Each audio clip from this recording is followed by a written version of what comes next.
வணக்கம் நண்பர்களே. இன்னைக்கு மதுரை ஹைகோர்ட்டு 21/3/2024 ஒரு இரண்டாவது மேல்முறையீடில் வழங்கியிருக்கிற ஒரு முக்கியமான முன் தீர்ப்பை தான் பார்க்க போகிறோம். இந்த வழக்கின் தீர்ப்பை நீதியரசர் ஸ்ரீமதி அவர்கள் தான் வழங்கியிருக்கிறாரு. இந்த வழக்கில் முக்கியமாக என்ன விஷயத்தை டிஸ்கஸ் பண்ணியிருக்காங்க அப்படின்னா, பூர்வீக சொத்துல அந்த கூட்டு குடும்பத்தை சேர்ந்த பெண் அல்லது மகள் பாகம் கோருவதற்கு ஏதாவது லிமிட்டேஷன் உண்டா? ஆர்டிக்கல் 110 படி அந்த பெண் 12 வருஷமாக சொத்தில் உரிமை ஏதும் கோராததால் அந்த பெண் தாக்கல் செஞ்சிருக்கிற வழக்கானது ஆர்டிக்கல் 110 பிரகாரம் லிமிட்டேஷன் ஆக்டில் அடிபடுகிறது அப்படின்னு சொல்ல முடியுமா அப்படிங்கிறது போன்ற பல சங்கதிகளை இந்த வழக்கில் டிஸ்கஸ் பண்ணியிருக்காங்க. சுருக்கமாக சொன்னால் பார்ட்டிஷன் சூட்டுக்கு லிமிட்டேஷன் உண்டா, ஆர்டிக்கல் 110 எப்போது அப்ளை ஆகும் அப்படிங்கிற விஷயத்தை டிஸ்கஸ் பண்ணியிருக்காங்க. இப்போ வழக்கின் சுருக்கத்துக்குள்ளே போகிறதுக்கு முன்பாக பார்ட்டிஷன் சூட்டுக்கு லிமிட்டேஷன் உண்டா அப்படின்னு முதல்ல ஒரு கேள்வி நமக்குள்ளே இயற்கையாகவே எழுது. பொதுவாக பார்ட்டிஷன் கேட்பதற்கு லிமிட்டேஷன் ஏதும் கிடையாது. ஆனால் சில சூழ்நிலைகளில் லிமிட்டேஷன் ஆக்ட் அப்ளை ஆயிரும். எப்படி அப்படின்னா, இப்போ பாகப்பிரிவினை கோரும் நபர் ஒரு நோட்டீஸ் அனுப்புகிறார். இந்த வழக்கு சொத்துல எனக்கு பங்கு இருக்குது, அந்த பங்கை பிரித்து தாங்கன்னு சொல்லி ஒரு நோட்டீஸ் கொடுக்குறாரு. அந்த நோட்டீஸுக்கு பிரதிவாதி உனக்கு பங்கு ஏதும் கிடையாது, நீயை நாங்கள் குடும்பத்திலேருந்து எப்போமோ விலக்கியாச்சு, உனக்கு 1980க்கு முன்பாகவே திருமணமாகி போச்சு, நீ அப்போவே உன் கணவரோடு நீ போயிட்ட, அதனால் வழக்கு சொத்தில் உனக்கு எந்த பாகமும் கிடையாது அப்படின்னு ரிப்ளை கொடுத்துட்டால், அப்படி ரிப்ளை கொடுக்கப்பட்டதுலேருந்து 3 வருஷத்துக்குள்ளே வழக்கு போடணும். இதுக்கு எந்த சட்டப்பிரிவு இருந்தோம்னா லிமிட்டேஷன் ஆக்டில் ஆர்டிக்கல் 113 இதுக்கு அப்ளை ஆகும். இதற்கு ஒரு முன் தீர்ப்பும் இருக்குது. அந்த தீர்ப்பை ஏற்கனவே நம்ம சேனலில் போட்டிருக்கோம். இப்போ பூர்வீக சொத்தில் மகள் பாகம் கேட்டு ஒரு வழக்கை தாக்கல் செய்வதற்கு பிரதிவாதிகள் லிமிட்டேஷன் இல்லை அப்படின்னு வாதாடுவதற்கு முக்கியமாக எந்த சட்டப்பிரிவை பயன்படுத்துவாங்கன்னா ஆர்டிக்கல் 110 லிமிட்டேஷன் ஆக்டை பயன்படுத்துவாங்க. இந்த ஆர்டிக்கல் 110 லிமிட்டேஷன் ஆக்ட் என்ன சொல்லுது அப்படின்னா, சொத்துல பங்குரிமை உள்ள ஒரு நபர் தான் விலக்கப்பட்டு விட்டதாக எப்போது அறிந்து கொள்கிறாரோ அதிலிருந்து 12 வருஷத்துக்குள்ளே வழக்கு போடணும் அப்படின்னு இந்த சட்டப்பிரிவு சொல்லுது. அப்படி 12 வருஷம் தாண்டி வழக்கை போட்டால் அந்த வழக்கானது சட்டப்படி செல்லாது, அது லிமிட்டேஷனில் அடிபடும் அப்படின்னு இந்த பிரிவு சொல்லுது. இதைத்தான் இங்கிலீஷில் ஊஸ்டர் அப்படின்னு சொல்லுவோம். நீங்கள் இந்த ஆர்டிக்கல் 110 சொல்லியிருக்கிற அந்த ஊஸ்டர் உடைமை நீக்கம் இதுவும் இந்த ஆர்டிக்கல் 65 அட்வர்ஸ் பொசிஷன் சொல்லி நம்ம இப்படி இருப்போம். இந்த ரெண்டையும் நீங்கள் கம்பேர் பண்ணி பார்த்தீங்கன்னா ரெண்டும் கிட்டத்தட்ட ஒன்று போல தான் இருக்கும். ஆனால் ஒரே ஒரு சின்ன டிஃப்ரென்ஸ் இருக்குது. இப்போ நீங்கள் ஆர்டிக்கல் 65 பொறுத்த வரைக்கும் அட்வர்ஸ் பொசிஷன் பேசுது. இந்த அட்வர்ஸ் பொசிஷனுக்கான இன்க்ரீடியன்ஸ் என்ன அப்படின்னு நீங்கள் பார்த்தீங்கன்னா, முதல்ல நீங்கள் சொத்து அடுத்தவன் சொத்துன்னு அட்மிட் பண்ணிக்கிடணும். அதுபோக நீங்கள் ஹாஸ்டல் டைட்டில், அதாவது அந்த ஓனர்கிட்டே சொத்து உனக்கு கிடையாதுடா, சொத்து ஏன் சொத்து தான் உன்னை நான் தரமாட்டேன்னு சொல்லி அவர் தொடர்ச்சியாக 12 வருஷங்கள் அனுபவித்து வந்திருக்கணும். அந்த 12 வருஷம் அனுபவம் என்பது வெளிப்படையாக இருக்கணும், தொடர்ச்சியாக இருக்கணும், எவ்வித இடையூறும் இல்லாத வகையில் இருக்கணும். இப்போ இந்த இடத்துல ஒரு கேள்வி, ஓனருக்கு தெரிந்திருக்கணுமா அப்படின்னா, தீர்ப்புகள் என்ன சொல்லுது அப்படின்னா, ஓனருக்கு தெரிந்திருக்க வேண்டிய அவசியம் இல்லை, நீங்கள் ஓப்பனாக 12 வருஷம் அனுபவித்து வந்தால் போதுமானதுன்னு சொல்லுது. ஆனால் நம்ம சென்னை உயர்நீதிமன்றத்தில் நிறைய தீர்ப்புகளை எடுத்து பார்த்தீங்க அப்படின்னா, அட்வர்ஸ் போஸுக்கு நீ எந்த தேதியில் வந்த, அந்த ஓனர்கிட்ட நீ எப்போ சொன்ன அப்படிங்கிற மாதிரிலாம் தீர்ப்பு அளிச்சிருக்காங்க. இந்த தீர்ப்புகள்லாம் தவறுன்னு தான் நான் சொல்லுவேன். அட்வர்ஸ் பொசிஷனுக்கு என்ன இருக்கணும்னா, அடுத்தவர் சொத்தை நீ எந்த தொந்தரவும் இல்லாமல் வெளி உலகிற்கு தெரிய நீ 12 வருஷம் அனுஷ்டிட்டு வந்திருக்க வேண்டும். உரிமையாளர்கிட்ட போய் அவர் வீட்டு கதவை தட்டி சொத்து உனக்கு கிடையாது அப்படின்னு நீங்கள் சொல்ல வேண்டிய அவசியம் இல்லை. அவருக்கு தெரிந்தே நீங்கள் 12 வருஷம் அனுபவித்து வந்தால் போதுமானது அப்படின்னு ஸ்பெசிஃபிக்காக இந்த சட்டப்பிரிவு பேசுது. அதுக்கு இதுதான் அர்த்தம். இதுக்கு ரேராக சில ஜட்ஜ்மெண்ட்ஸ் இருக்குது. நீங்கள் அதே இது ஆர்டிக்கல் 110 ஊஸ்டர் ப்ளீ யாருக்கு பொருந்தும் அப்படின்னா, பூர்வீக சொத்துல உள்ள பங்குரிமையாளருக்கு தான் பொருந்தும். இந்து கூட்டு குடும்ப சொத்துல உள்ள பங்குரிமையாளருக்கு தான் பொருந்தும். அதாவது ஆர்டிக்கல் 65 தேர்ட் பார்ட்டிஸுக்கு, ஆர்டிக்கல் 110 குடும்ப உறுப்பினர்களுக்கு.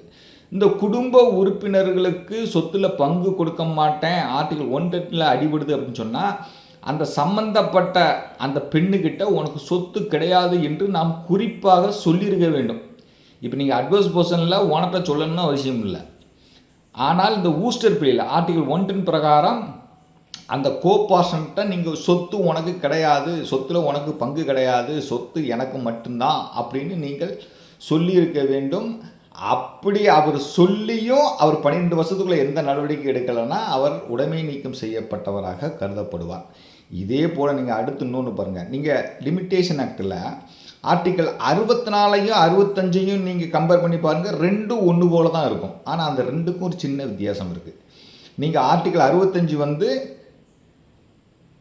தேர்ட் பார்ட்டிக்கு தான் பொருந்தும். இப்போ நீங்கள் லேண்டு ஓனர், நீங்கள் போய் நீதிமன்றத்தில் இந்த வழக்கு சொத்து எனக்கு இந்த தேதியிட்ட கிரயப்பத்திரம் மூலமாக பதியப்பட்டது, சொத்தை இவன் அபகரிச்சிட்டான் என்கிட்ட, அவன் தான் அனுபவத்தில் இருக்கான், அதனால் ரெக்கவரி ஆஃப் போர்ஷன் தான்னு சொல்லி நீங்கள் கேட்டு சிம்பிளாக போட்டுடலாம். அந்த வழக்கில் பிரதிவாதி அப்பியர் ஆகி எனக்கு அட்வர்ஸ் போர்ஷன் இருக்குதுன்னு சொல்லி கட்சி பண்ணால் அதை நிரூபிக்க வேண்டிய பொறுப்பு அந்த பிரதிவாதிக்கு தான் இருக்குது, உங்களுக்கு கிடையாது. ஏன்னா நீங்கள் டைட்டிலை பேஸ் பண்ணி சூட்டை போட்டீங்க, அவங்ககிட்ட பொசஷன் இருக்குன்னு அட்மிட் பண்ணி நீங்கள் சூட்டை போட்டுருவீங்க. எந்த உரிமையின் அடிப்படையில் இருக்கிறார் அப்படிங்கிறத அந்த பிரதிவாதி தான் நிரூபிக்கணும், அந்த வாதிக்கு அந்த லைபிலிட்டி இல்லை. இதே நீங்கள் ஆர்டிக்கல் 64க்கு வந்துட்டிங்கன்னா, வாதி சொத்தை அனுபவிச்சுட்டு இருக்காரு, பிரதிவாதி அத்துமீறி நுழைஞ்சி சொத்தின் அனுபவத்தை கைப்பற்றிட்டார் அப்படின்னா, அப்படி கைப்பற்றப்பட்ட தேதியிலேருந்து 12 வருஷத்துக்குள்ளே வாதி வழக்கு தாக்கல் செய்ய வேண்டும். அப்போ ஆர்டிக்கல் 64 வாதி 12 வருடத்துக்குள் தான் எப்போது வெளியேற்றப்பட்டதாக அவருக்கு தெரிய வருகிறதோ அதுலேருந்து 12 வருஷத்துக்குள்ள வழக்கு போட்டுறணும். இது வாதிக்கு பொருந்தும். ஆர்டிக்கல் 65 பிரதிவாதிக்கு பொருந்தும். ஆர்டிக்கல் 64 பொறுத்த வரைக்கும் வாதி தான் அந்த 12 வருஷத்துக்குள்ளே நான் வழக்கு போட்டுட்டேங்கிறத நிரூபிக்கணும். இந்த ஆர்டிக்கல் 65 பிரதிவாதி தான் 12 வருடங்களுக்கு மேலாக நான் தொடர்ச்சியாக சொத்தை யாவரும் அறிய வெளிப்படையாக அணித்துறுகிறேன் அப்படிங்கிறத நிரூபிக்கணும். இந்த விஷயம்லாம் எனக்கு எப்படி தெரியும் அப்படின்னா, படித்து தான் நான் தெரிஞ்சுக்கிட்டேன். இன்றைக்கி நம்ம ஆர்டிக்கல் 110 குறித்து சென்னை உயர்நீதிமன்றம் வழங்கியிருக்கிற ஒரு முக்கியமான தீர்ப்பை தான் பார்க்க போகிறோம். நல்ல பெரிய தீர்ப்பு தான், இன்ட்ரெஸ்டிங்காகவும் இருக்கும். நான் சொல்கிற விதத்திலேயே உங்களுக்கு ஈஸியாக புரிஞ்சுக்கிடும். நீங்கள் இந்த கூட்டு குடும்ப சொத்தில் பெண் பிள்ளைகள் திருமணமாகி நீண்ட நாட்கள் கழித்து பாகம் கோரும்போது நீங்கள் இந்த தீர்ப்பையும் அப்படி படித்து பார்த்துக்கிட்டு நீங்கள் எதிர் வழக்குரை தாக்கல் செஞ்சு கட்சி பண்ணிங்கன்னா உங்கள் வழக்கிற்கு பொதுவாக ஒரு வலுவாக இருக்கும். அதனால் நேரடியாக வழக்கின் சுருக்கத்துக்குள்ளே போவோம், உங்களுக்கு ஈஸியாக புரியும். இந்த வழக்கில் கண்ட வாதியின் பெயர் ஜெயக்கொடி. பிரதிவாதிகள் 3 பேர் இருக்கிறாங்க, சங்கிலி, தர்மராஜ், பாக்கியம். இந்த வாதியினுடைய தந்தை தான் சங்கிலி. இந்த தர்மராஜ் பாக்கியமும் இந்த 1வது பிரதிவாதி தந்தை இருக்கார்ல, அவருடைய 2வது மனைவியின் குழந்தைகள். அப்போ அந்த காஸ்ட் டைட்டிலிருந்தே நமக்கு என்ன தெரிய வருதுன்னா, சங்கிலிக்கு 2 பொண்டாட்டி, மூத்த பொண்டாட்டியுடைய மகள் தான் ஜெயக்கொடி, 2வது மனைவியினுடைய குழந்தைகள் தான் தர்மராஜும் பாக்கியம். இப்போ இந்த வாதியான ஜெயக்கொடி கீழமை நீதிமன்றத்தில் ஒரு வழக்கை தாக்கல் பண்ணுறாங்க. அந்த வழக்கில் அவங்க என்ன சொல்கிறாங்க அப்படின்னா, எங்கள் அம்மா பேர் பெராசி. இந்த வழக்கில் கண்ட 1வது பிரதிவாதி என்னுடைய அப்பா. எங்கள் அம்மாவும் அப்பாவும் திருமணத்திற்கு முன்பாகவே ஒருவருக்கொருவர் காதலித்து வந்தாங்க. பின்னர் 4/10/1977 இந்து முறைப்படி திருமணம் செஞ்சுக்கிட்டாங்க. அவருடைய திருமணமானது சார்பதிவாளர் அலுவலகத்தில் பதிவு செய்யவும் பட்டிருக்கு. அவர்களுக்கு நான் ஒரே மகள். இந்நிலையில் 1வது பிரதிவாதியான எங்கள் அப்பா என்னையும் எங்கள் அம்மாவையும் அடித்து வீட்டை விட்டு துரத்திட்டார். பின்னர் எங்கள் அம்மாவுடனான திருமணம் நடைமுறையில் இருக்கும்போதே சட்டவிரோதமாக 2-3 பிரதிவாதிகளின் தாயாரான செல்லம்மாளை 2வதாக திருமணம் செய்து கொண்டார்.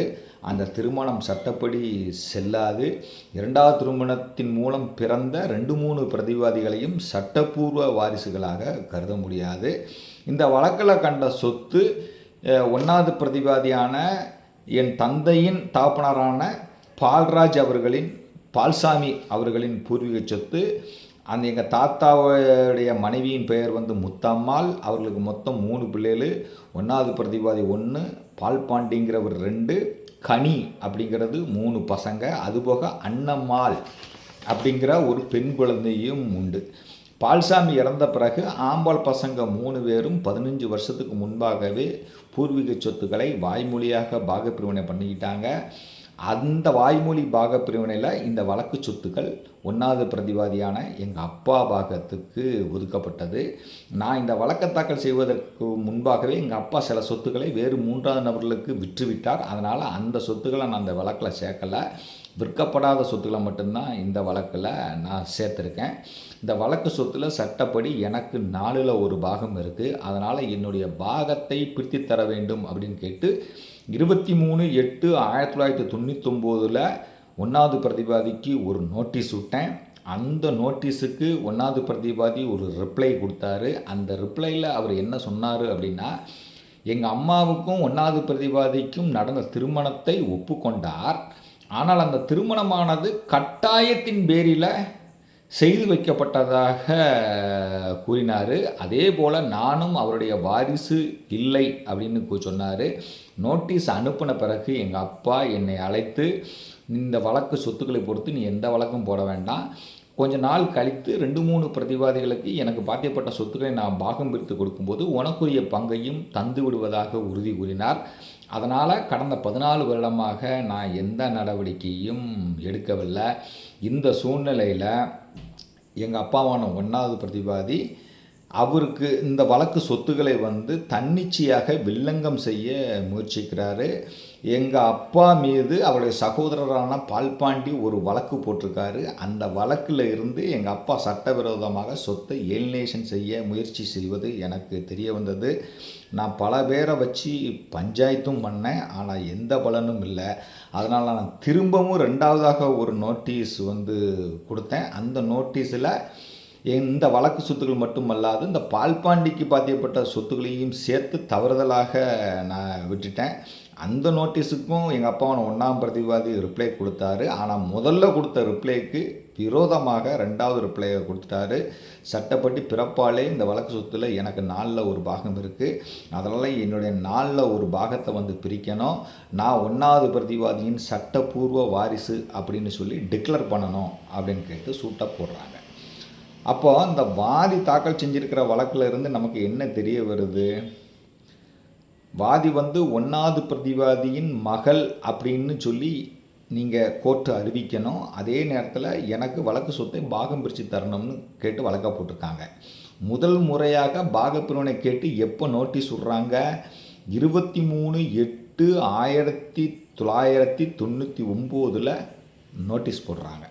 அந்த நோட்டீஸுக்கு 1வது பிரதிவாதி தந்தை வந்து ஒரு ரிப்ளை கொடுத்துட்றாரு. அந்த ரிப்ளையில் என்ன சொல்கிறாரு? கல்யாணம் நடந்தது உண்மைதான், ஆனால் உங்கள் அம்மாவுக்கும் எனக்கும் நடந்த திருமணமானது கட்டாய திருமணம், வலுக்கட்டாயப்படுத்தி மிரட்டி அந்த திருமணத்தை பண்ணி வச்சிட்டாங்க. வாதி வந்து என்னுடைய சட்டப்பூர்வ வாரிசே கிடையாதுன்னு சொல்லி ரிப்ளை கொடுத்துட்டாரு. அப்போது 1999 இந்த 1வது பிரதிவாதி இந்த வாதி தன்னுடைய மகள் இல்லை அப்படின்னு மறுத்துட்டாரு. வழக்கு சொத்தில் உனக்கு பங்கும் கிடையாது அப்படின்னு மறுத்துட்டார். இதைத்தான் மெயின் கான்செப்ட். அப்போ வாதி வந்து எனக்கு பங்கு வேணும்னு கேட்டு 23/8/99 நோட்டீஸ் கொடுக்குறாங்க. அந்த நோட்டீஸுக்கு 1வது பிரதிவாதி நீ வாரிசே கிடையாது, உனக்கு சொத்தில் பங்கும் கிடையாதுன்னு ரிப்ளை கொடுத்துட்றாங்க அப்படின்னு நமக்கு தெரிய வருது. இந்த வழக்கிற்கு 2வது பிரதிவாதி மட்டும் ஒரு ஸ்டேட்மெண்ட் போடுறாரு. 1 மற்றும் 3 பிரதிவாதிகள் வந்து எக்ஸ்பர்ட் ஆகிடுறாங்க. 2வது பிரதிவாதி யார்? இந்த 1வது பிரதிவாதி சங்கிலியுடைய 2வது மனைவியின் மகன். இப்போ அவர் தன்னுடைய ரிட்டன் ஸ்டேட்மெண்ட்டில் என்ன சொல்கிறாரு அப்படின்னா, 1வது பிரதிவாதிக்கும் வாதியின் தாயாரான பெராசிக்கும் எந்த காலத்திலும் திருமணம் நடைபெறலை. அவங்க 2 பேரும் கணவன் மனைவியாக வாழ்ந்ததும் இல்லை. 1வது பிரதிவாதியின் மகள் வாதியும் கிடையாது. 1வது பிரதிவாதியின் சட்டப்பூர்வ மனைவி செல்லம்மாள் மட்டும்தான். 1வது பிரதிவாதிக்கு 2-3 பிரதிவாதிகள் மட்டுமே சட்டப்பூர்வ வாரிசுகள். வாதியின் தாயாரான பெராசியின் கணவர் பெயர் வந்து பீட்டர். அவர்கள் இருவருக்கும் 1977 திருமணம் நடந்துள்ளது. அவர்களுக்கு பிறந்தவர் தான் இந்த வாதி. வாதியின் தாயாரும் அவரது கணவரான பீட்டரும் கருத்து வேறுபாடு காரணமாக பிரிந்து வாழ்ந்து வந்த சூழ்நிலையில் இந்த வாதியின் தாயாரின் உறவினர்களும் 1வது பிரதிவாதிக்கு வேண்டப்படாத நபர்களும் சேர்ந்து இந்த 1ஆம் பிரதிவாதியை மிரட்டி கட்டாயப்படுத்தி ஒரு திருமண பதிவு ஆவணத்தை போலியாக உற்பத்தி செய்திருக்கிறாங்க. தற்போது இந்த வாதி 1வது பிரதிவாதியின் சகோதரரான பால்பாண்டி கூட கூட்டு சேர்ந்து கொண்டு இந்த வழக்கு சொத்தை அபகரிக்க வேண்டும் என்ற கெட்ட எண்ணத்தில் வழக்கு தாக்கல் செஞ்சுருக்கிறாங்க.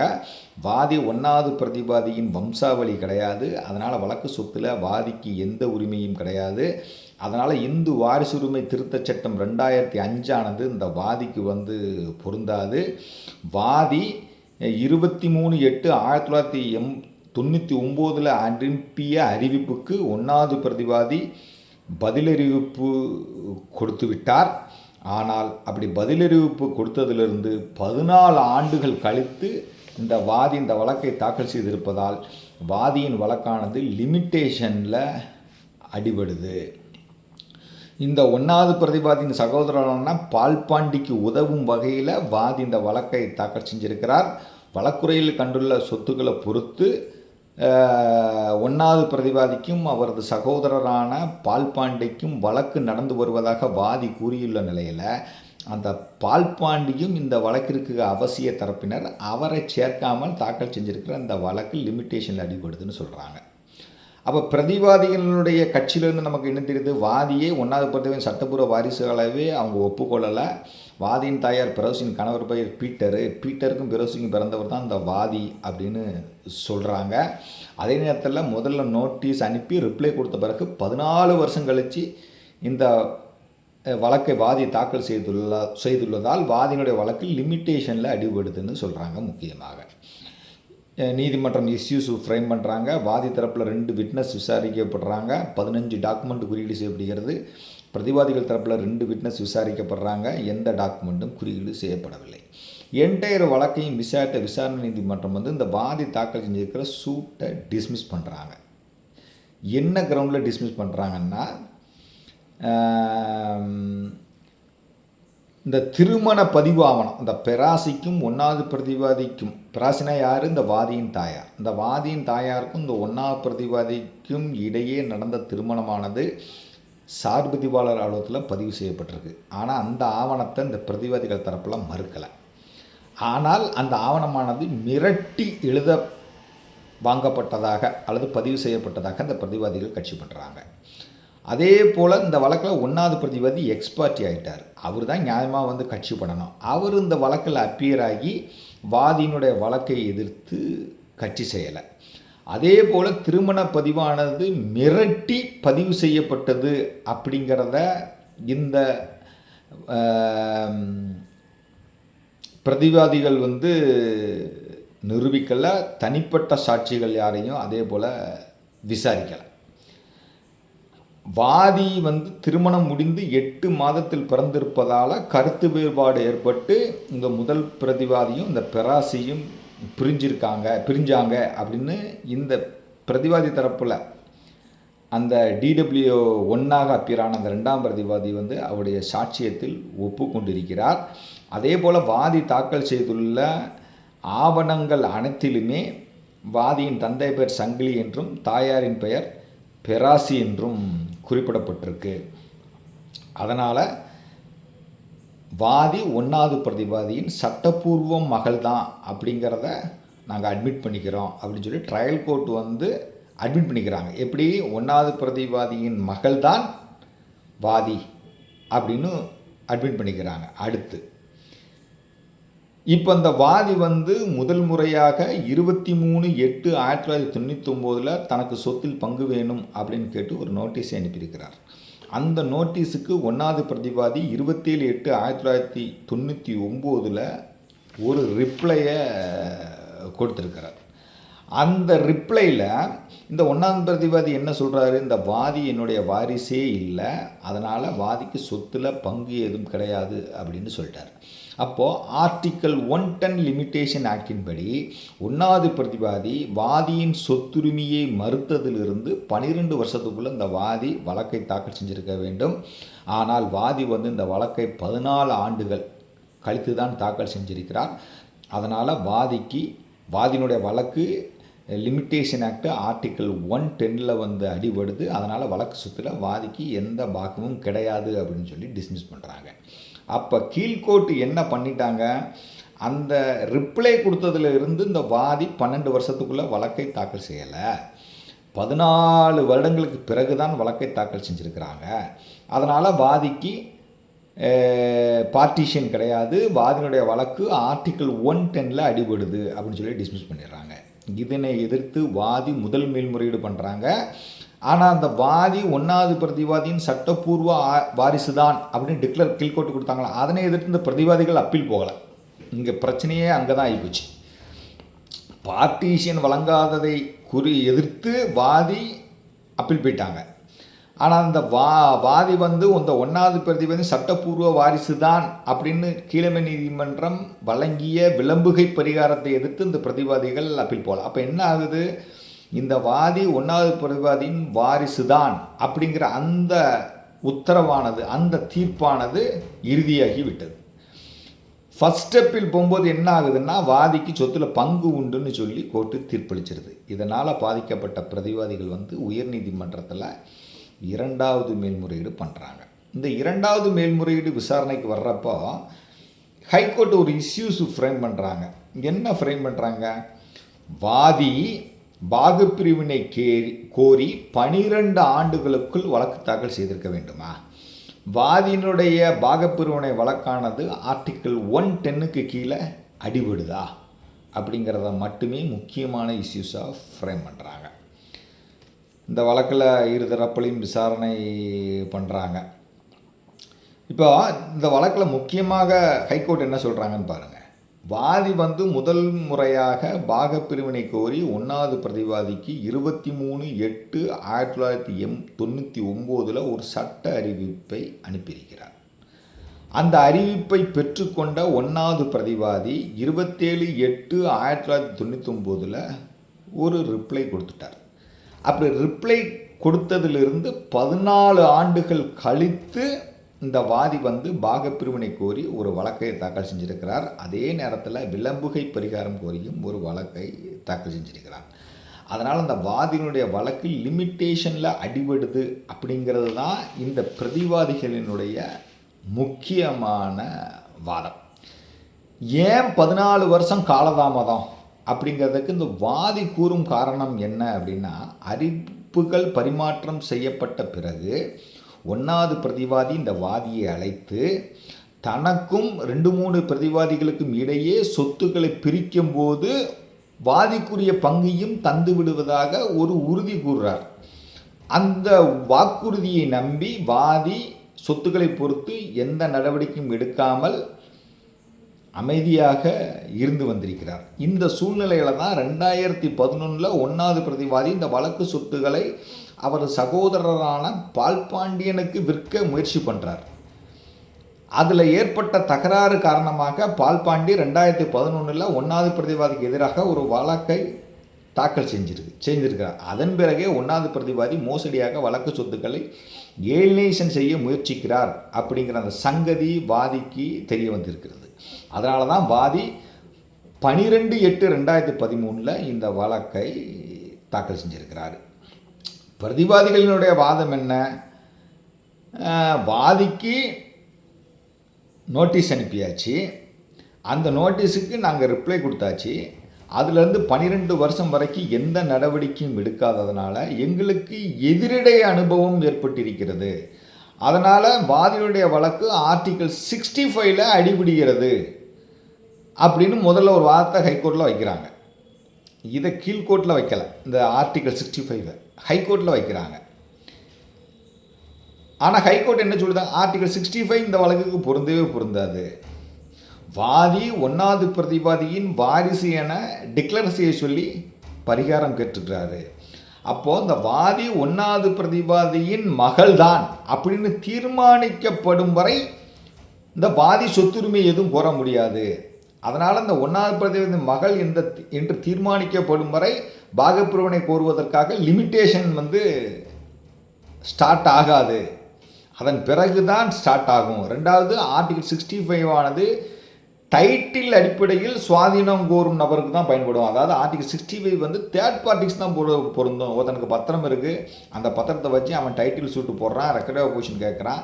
அதில் தேர்ட் பார்ட்டி ஒருத்தர் அட்வர்ஸ் பர்சன் கோருவதற்கு தான் ஆர்டிகல் 65 பொருந்துமே தவிர, பூர்வீக சொத்தில் ஒருத்தர் பாகம் கோருவதற்கு ஆர்டிகல் 65 பொருந்தாது. ஏன்னா பூர்வீக சொத்தில் தனக்கு எதிரிடே அனுபவம் இருப்பதாக ஒரு குடும்ப உறுப்பினர் கூற முடியாது.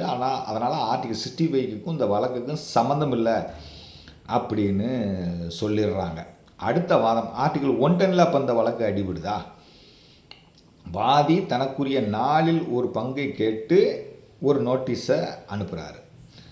அந்த நோட்டீஸுக்கு 1வது பிரதிவாதி வாதி தன்னுடைய வாரிசே இல்லை என ரிப்ளை கொடுத்துட்றாரு. அப்படியானால் கூட்டு குடும்ப சொத்தில் பாகம் கோர வாதி அப்படி ரிப்ளை கொடுக்கப்பட்டதிலிருந்து 12 வருஷத்துக்குள்ளே வழக்கு தாக்கல் செஞ்சுருக்கிறோம்.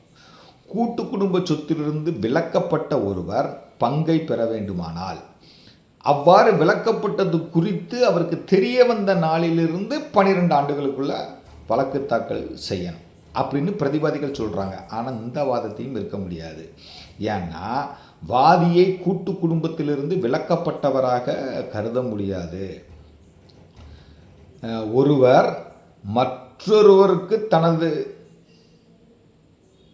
அதாவது ஒருவர் மற்றொருவரை தனது தந்தை என்று விளம்புகை செய்ய சொல்லி ஒரு வழக்கை தாக்கல் செய்வதற்கு லிமிட்டேஷன் ஏதும் இல்லை. அதனால் அது போன்ற வழக்குகளுக்கு காலவரையறை கிடையாது. வாதியை சட்டப்பூர்வ வாரிசு என நீதிமன்றம் தீர்ப்பு வழங்கிவிட்டது. அதனை எதிர்த்து இந்த பிரதிவாதிகள் எவ்வித மேல்முறையீடும் செய்யலை. அப்படியானால் என்றைக்கு தீர்ப்பு வழங்கப்பட்டதோ அதில் இருந்து தான் லிமிட்டேஷனே ஸ்டார்ட் ஆகும். அதில் இருந்து தான் 12 வருஷத்தை கணக்கிட வேண்டும். அதனால் ஆர்டிக்கல் 110 இந்த வழக்குக்கு பொருந்தாது. அப்படியே பொருத்தி பார்த்தாலும் கீழமை நீதிமன்றம் எப்போது தீர்ப்பு வழங்கியதோ அந்த தீர்ப்பில் இருந்து தான் கணக்கிடணும். ஆனால் இங்கே என்ன சொல்லிட்டாங்க, வாதி 1வது பிரதிவாதியின் வாரிசுன்னு சொல்லிட்டாங்க. அப்போ குடும்பத்தில் ஒரு உறுப்பினராக அவர் இயற்கையாகவே ஆகிவிட்டார் அப்படின்னா அவருக்கு பங்கை கொடுத்தே ஆகணும்.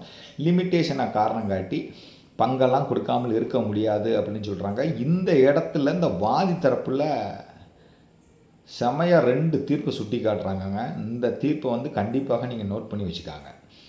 Supreme Court Govindammal versus R Perumal Chettiar AR 2007 SC page number 204. இந்த வழக்கில் என்ன சொல்லியிருக்காங்க அப்படின்னா, ஒருத்தர் நோட்டீஸ் அனுப்பியிருக்காரு. நோட்டீஸ் அனுப்பி வழக்கு போடாமல் ஒரு 15 வருஷம் கழித்து வழக்கு போடுறாரு அப்படிங்கிறதுக்காகவே அவருக்கு லிமிட்டேஷன் இல்லை அப்படின்னு சொல்லி அவருக்கு பிறப்பாலே சட்டப்படி கிடைக்க வேண்டிய பங்கை கொடுக்க மாட்டேன் அப்படின்னு சொல்ல முடியாது. அவர் ஒரு விழிப்புணர்வாக இல்லாமல் இருந்திருக்கலாமே ஒழிய அதற்காக அவருக்கு சொத்தே கிடையாது அப்படின்னு சொல்ல முடியாதுன்னு சொல்லி இந்த வழக்கில் தீர்ப்பு வழங்கியிருக்கிறாங்க. இந்த தீர்ப்பை சுட்டி காட்டுறாங்க. அதுபோக இன்னொரு தீர்ப்பையும் சுட்டி காட்டுறாங்க. எந்த தீர்ப்புனா சொல்கிறேன், லேப்டாப்பில் பார்த்துட்ருக்கேன் ஒரு நிமிஷம். இன்னொரு தீர்ப்பு என்னென்னா, Vijayaraghavan and others versus Radhakrishnan and others. Date 4/10/2021 நம்ம சென்னை உயர்நீதிமன்றம் வழங்கியிருக்கிற தீர்ப்பு. இந்த தீர்ப்பு பேரா 13, 14, 18. இதுலேயும் என்ன சொல்லியிருக்காங்க அப்படின்னா, ஒரு கோ ஷேரர் அல்லது கோ ஓனர் ஒரு நோட்டீஸ் அனுப்பிவிட்டு உடனடியாக வழக்கு தாக்கல் செய்யலாம். குறிப்பிட்ட காலத்துக்குள்ளே வழக்கு தாக்கல் செய்யவில்லை அப்படிங்கிறதுக்காகவே அவருக்கு சொத்தில் பங்கு கிடையாது அப்படின்னு சொல்ல முடியாது. அதே நேரத்தில் ஆர்டிக்கல் 110 பிரகாரம் குடும்ப உறுப்பினர் ஒருவர் கூட்டு குடும்ப சொத்திலிருந்து விலக்கப்பட்டவராக கருதப்பட வேண்டுமானால் எதிர்த்தரப்பில் 4 முக்கியமான சங்கதிகளை நீதிமன்றத்தில் நிரூபிக்கணும்னு சொல்கிறாங்க. என்னதெல்லாம் அப்படின்னா, ஒன்று ஒரு கூட்டு குடும்பம் இருந்தது அப்படிங்கிறத நிரூபிக்கணும். கூட்டு குடும்பத்துக்கு சொத்துக்கள் இருந்தது அப்படிங்கிறதையும் நிரூபிக்கணும். யாரை உடைமை நீக்கம் செய்யப்பட்டவராக நம்ம சொல்கிறோமோ அவர் குடும்ப உறுப்பினர்களில் ஒருவர் அப்படின்னு நிரூபிக்கணும். அதே நேரத்தில் குடும்பத்திலிருந்து அவர் விலக்கப்பட்டு விட்டார் அப்படிங்கிறதையும் நிரூபிக்கணும். இதெல்லாம் நிரூபித்தா தான் ஆர்டிக்கிள் 110 வந்து பொருந்தும். ஒரு நோட்டீஸ் அனுப்பி ரிப்ளை கொடுக்கல அப்படிங்கிறதுக்காகவே ஒருத்தருடைய சொத்தை வந்து பறிக்க முடியாது அப்படின்னு சொல்கிறாங்க. இந்த பிரதிவாதி தரப்பில் எம்பெருமான் வழக்கை சுட்டி காட்டுறாங்க. அந்த எம்பெருமான் வழக்கு நம்ம சேனலில் போட்டிருக்கோம். நான் சமீபத்தில் அந்த எம்பெருமான் வழக்கை ஒரு வழக்கில் சுட்டி காட்டி எனக்கு சாதகமாக டிகிரி வாங்கியிருக்கேன். அந்த தீர்ப்பு தமிழில் தான் இருக்குது. வேணால் நீங்கள் உள்ளே போய் படித்து பாருங்கள். OS 118க்கு 2020 அப்படின்னு சொல்லி சிறுவைகுண்டம் முன்சிப் கோர்ட்டில் இருக்குது. அந்த வழக்கில் நான் ஒரு 5 வகையான சைட்டேஷனை சுட்டி காட்டியிருப்பேன். அதில் ஒரு சைட்டேஷன் வந்து இந்த எம்பெருமான் வழக்கு. ஆனால் உண்மையிலே எதிர்த்தரப்பில் வந்து கொஞ்சம் புத்திசாலித்தனமாக இருந்தாங்கன்னா, இப்போ இந்த வழக்கில் அந்த நோட்டீஸ் வந்து ஒரு பைண்ட் பண்ணாதுன்னு ஒரு 2 தீர்ப்பு சொல்லியிருக்கேன். 2 தீர்ப்பை எடுத்து போட்டு எனக்கு கிடைக்க வேண்டிய தீர்ப்பை வந்து தடுத்திருக்கலாம். ஆனால் எல்லோருக்கும் எல்லா தீர்ப்பும் தெரியல. எனக்கே இப்படி 2 தீர்ப்பு வந்து இன்றைக்கி தான் கிடச்சிருக்கு.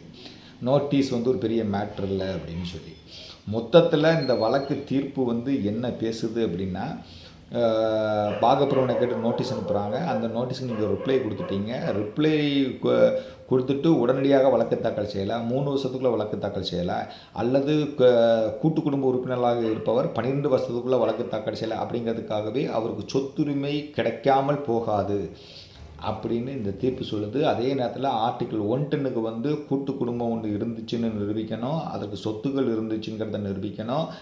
விலக்கப்பட்டதாக சொல்லும் நபர் கூட்டு குடும்பத்தில் ஒரு உறுப்பினர் அப்படிங்கிறத நிரூபிக்கணும். அதே நேரத்தில் அவர் குடும்பத்திலிருந்து விலக்கப்பட்டு விட்டார் அப்படிங்கிறதையும் நிரூபிக்கணும். இந்த 4 இன்க்ரீடியன்ஸும் ஆர்டிக்கிள் 110க்கு வந்து ரொம்ப முக்கியம் அப்படின்னு இந்த வழக்கில் தீர்ப்பு அளிச்சிருக்கிறாங்க. ஏற்கனவே 1/2 மணி நேரம் ஆகிட்டு. தீர்ப்பினுடைய முழு விவரத்தை நான் டிஸ்கிரிப்ஷன் பாக்ஸில் கொடுக்குறேன். படித்து பாருங்கள். கண்டிப்பாக உங்கள் அனைவருக்கும் பயன்படும். நன்றி.